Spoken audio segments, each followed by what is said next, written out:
Engkau adalah Petrus, dan di atas batu karang ini akan kudirikan jemaatku, dan alam maut tidak akan menguasainya. Kepadamu akan kuberikan kunci kerajaan surga, dan apa yang kau lepaskan di dunia ini akan terlepas di surga. Demikianlah Injil Tuhan, terpujilah Kristus.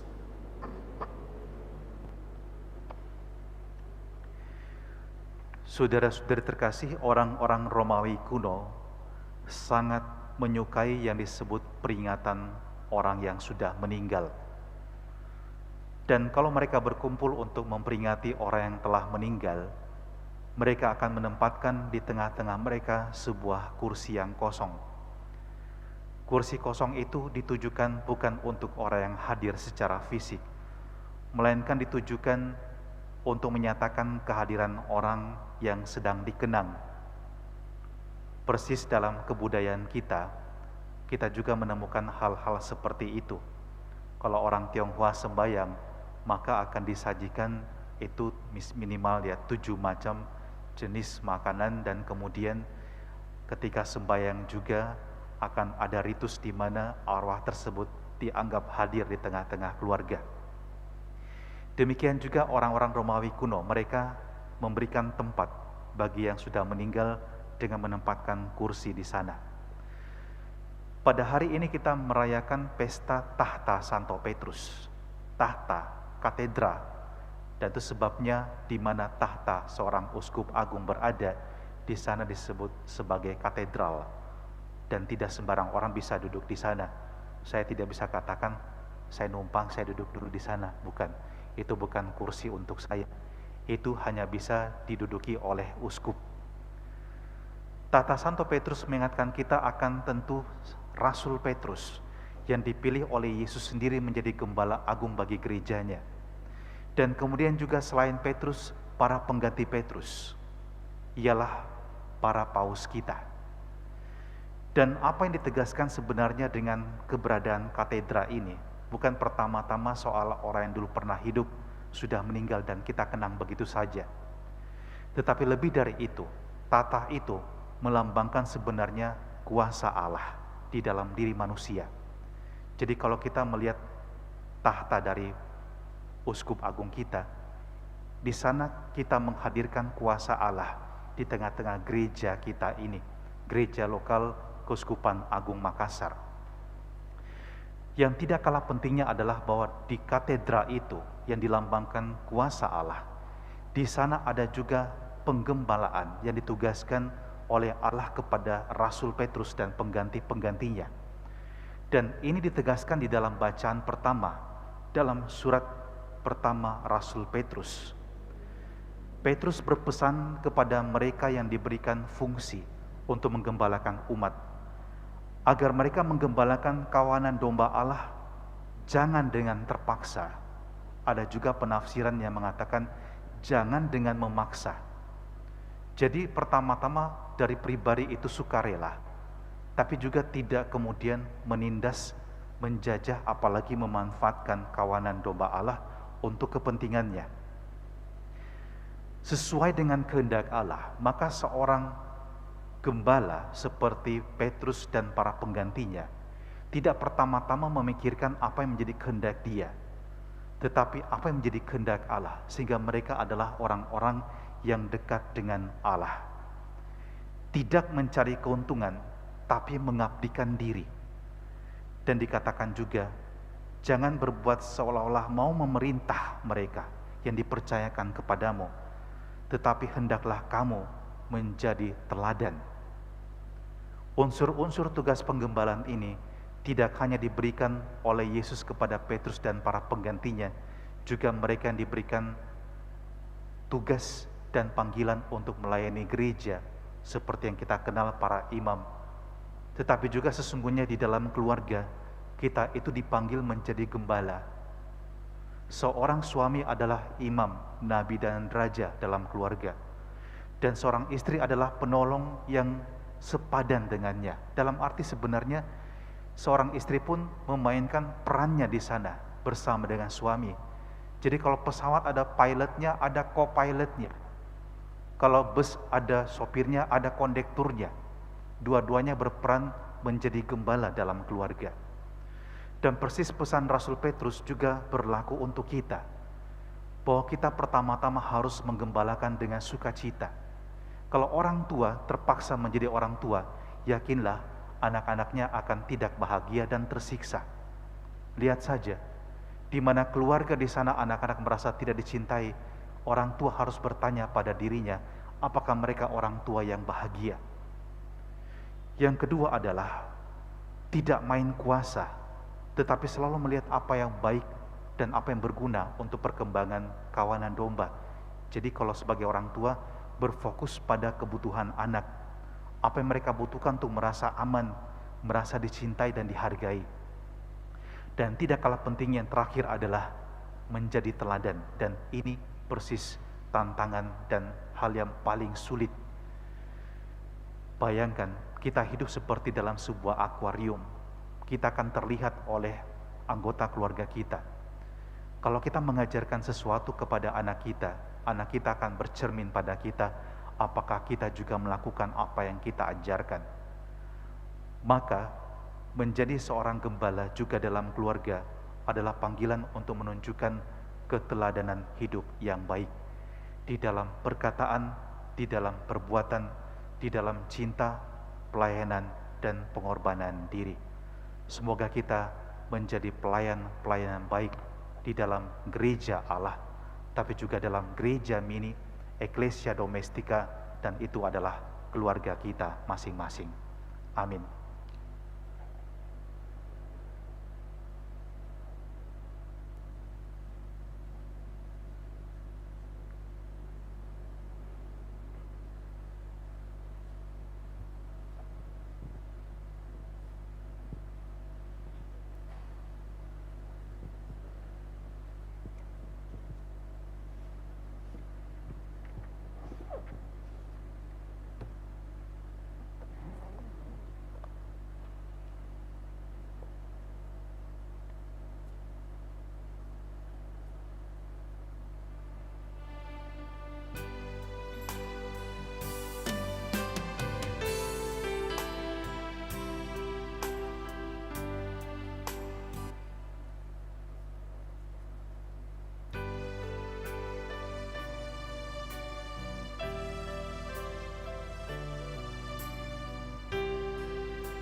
Setiap saat, setiap waktu,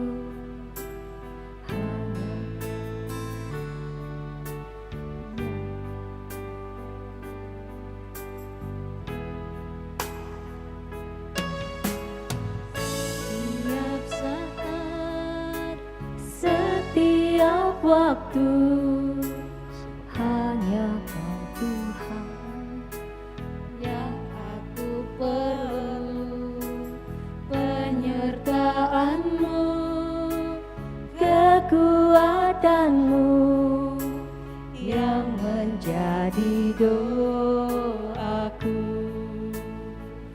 Tak pernah Kau kecewakan hidupku, Kau selalu menjawab setiap doaku. Ku bersyukur dengan segenap jiwaku, sebab Kau Tuhan yang menjaga hidupku. Tak pernah Kau kecewakan hidupku, Kau selalu menjawab setiap doaku. Ku bersyukur dengan segenap jiwaku, sebab Kau Tuhan yang menjaga hidupku.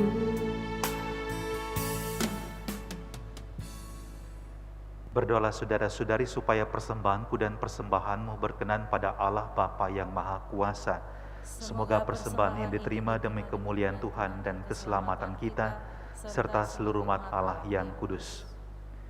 Mari saudara-saudari sejenak kita persembahkan dalam hati, bersama dengan persembahan roti dan anggur ini, jiwa-jiwa atau orang-orang yang ingin kita doakan juga di dalam perayaan ini.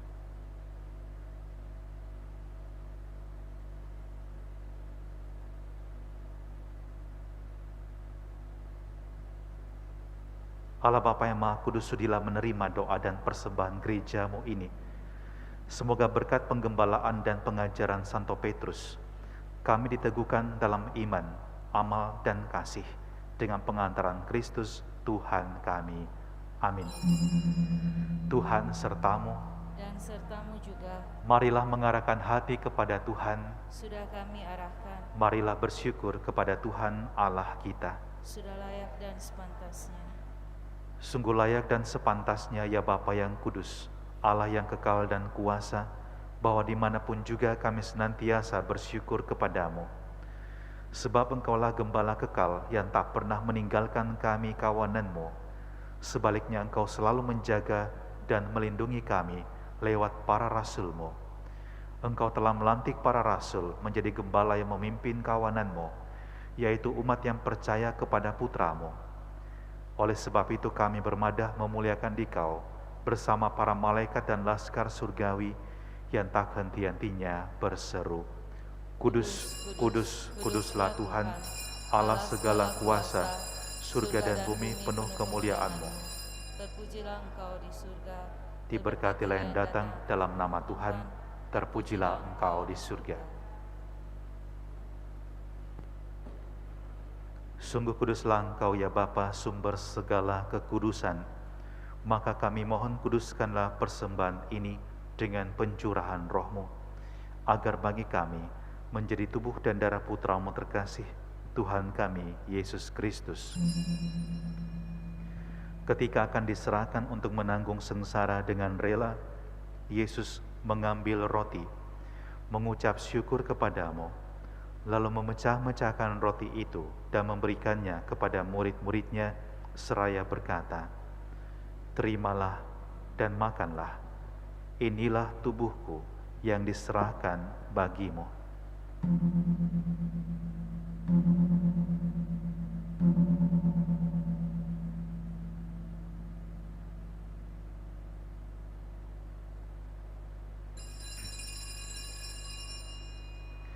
Demikian pula sesudah perjamuan Yesus mengambil piala.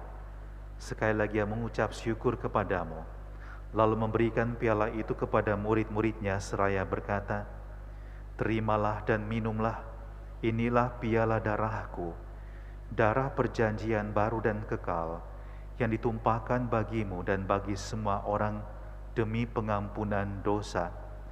Lakukanlah ini untuk mengenangkan daku.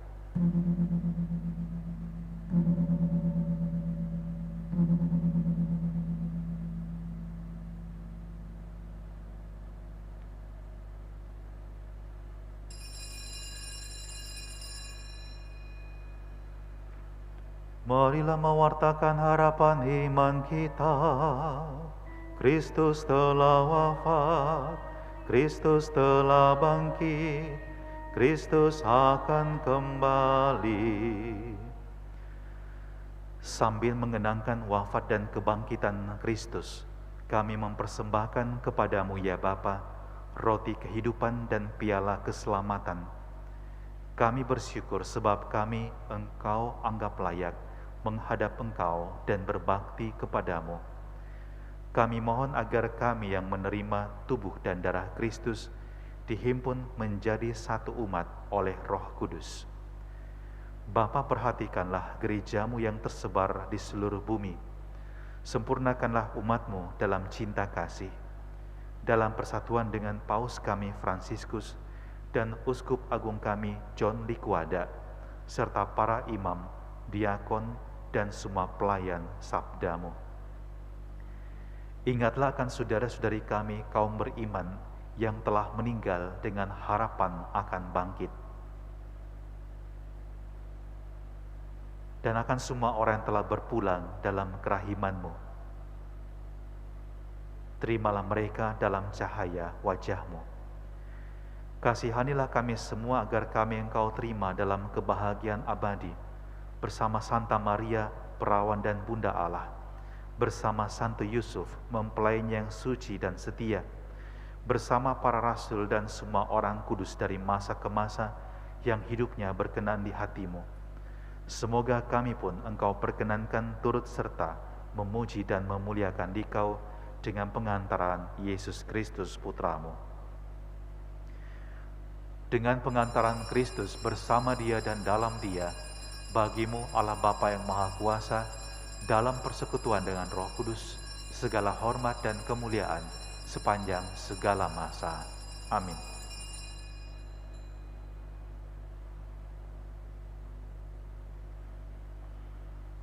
Atas petunjuk penyelamat kita dan menurut ajaran ilahi, maka beranilah kita berdoa.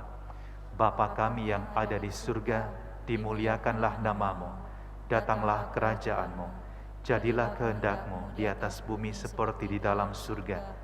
Berilah kami rezeki pada hari ini, dan ampunilah kesalahan kami, seperti kami pun mengampuni yang bersalah kepada kami.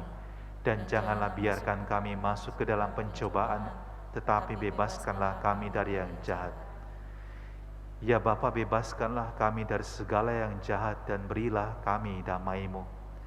Kasihanilah dan bantulah kami, supaya selalu bersih dari noda dosa dan terhindar dari segala gangguan, sehingga kami dapat hidup dengan tentram, sambil mengharapkan kedatangan penyelamat kami, Yesus Kristus. Sebab Engkaulah Raja yang mulia dan berkuasa untuk selama-lamanya. Damai Tuhan bersamamu. Dan bersama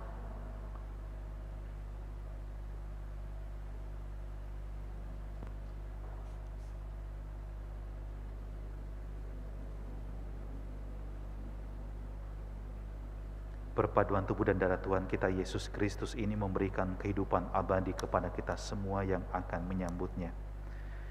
Anak domba Allah yang menghapus dosa dunia, kasihanilah kami. Anak domba Allah yang menghapus dosa dunia, kasihanilah kami. Anak domba Allah yang menghapus dosa dunia, berilah kami damai.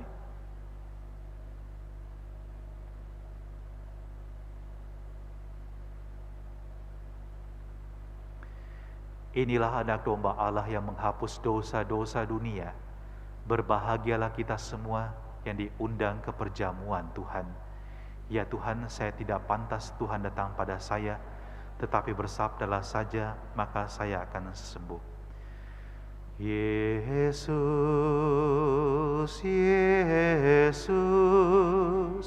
Yesus, Yesus, Yesus, Yesus,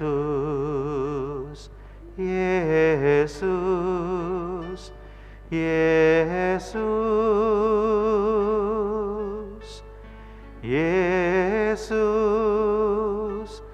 Yesus, Yesus, Yesus,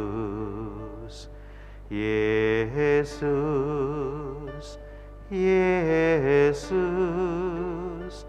Yesus.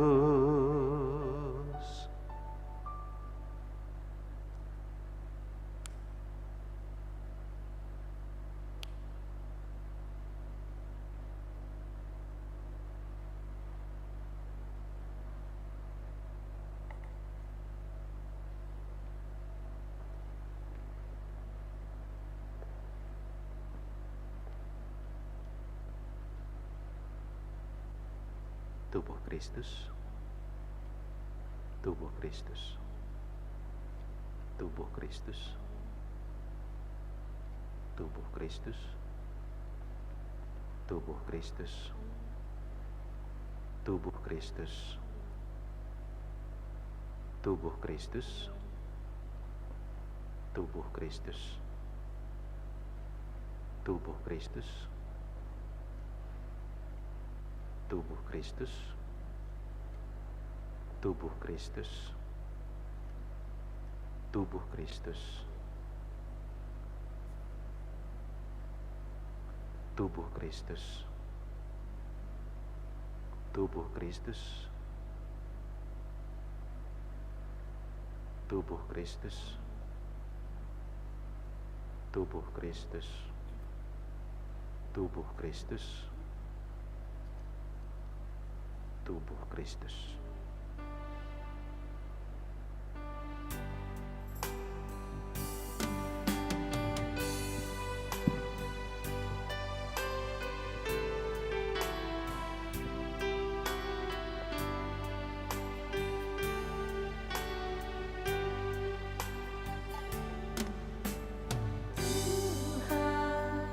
Adalah gembalaku, takkan kekurangan aku. Ia membaringkan aku di padang yang berumput hijau. Ia membimbingku ke air yang tenang. Ia menyegarkan jiwaku. Ia menuntunku di jalan yang benar, oleh karena namanya. Sekalipun aku berjalan dalam lembah kekelaman,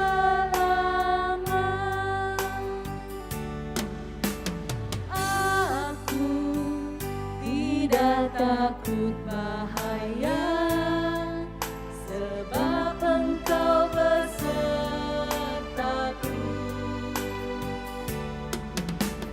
Gadamu dan tongkatmu, itulah yang menghibur aku. Ia membimbingku ke air yang tenang. Ia menyegarkan jiwaku.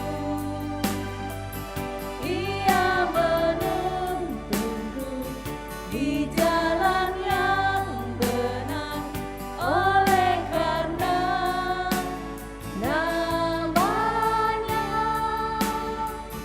Dan aku pun akan berdiam dalam Tuhan sepanjang masa.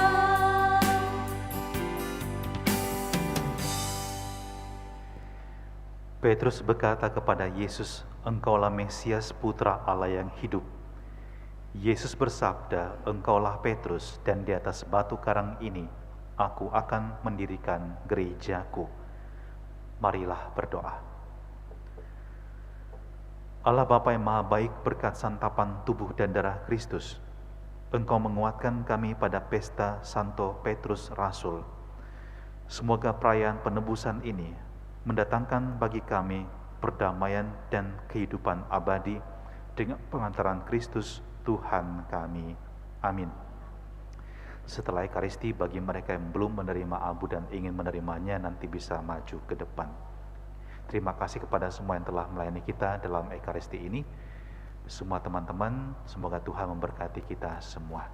Mari kita tutup, mohon berkat Tuhan. Tuhan sertamu. Dan sertamu juga. Semoga kita sekalian, keluarga kita, dan juga pekerjaan serta pelayanan kita senantiasa dilindungi, dibimbing dan dikuatkan oleh berkat Allah yang Maha Kuasa, Bapa dan Putra dan Roh Kudus. Amin. Ekaristi kita, pesta tahta Santo Petrus sudah selesai. Syukur pada Allah. Mari kita pergi, kita diutus. Amin.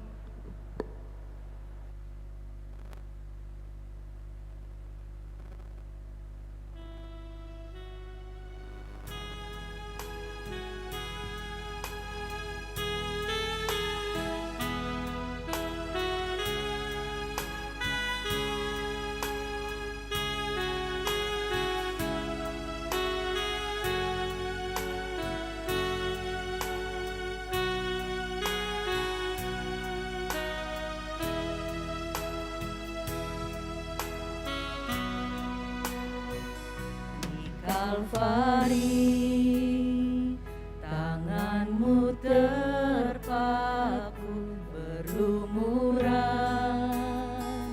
dengan darah. Di Kalvari, tubuhmu tersalib, hancur pertandakan kasih. Engkau mati untuk tebus dosaku.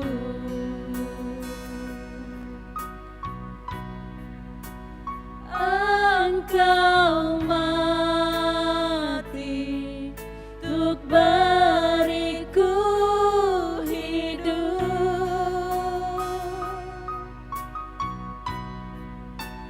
Darahmu hapus dosaku.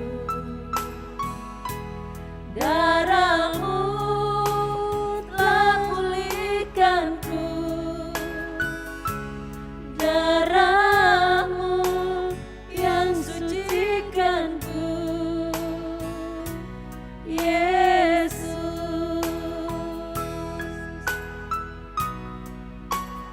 Pengorbananmu beri kemenangan.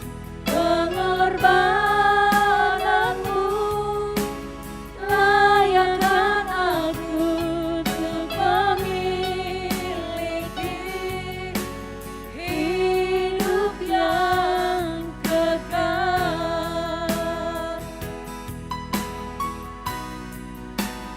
Darahmu hapus dosaku. Darahmu telah pulihkanku. Darahmu yang sucikanku, Yesus.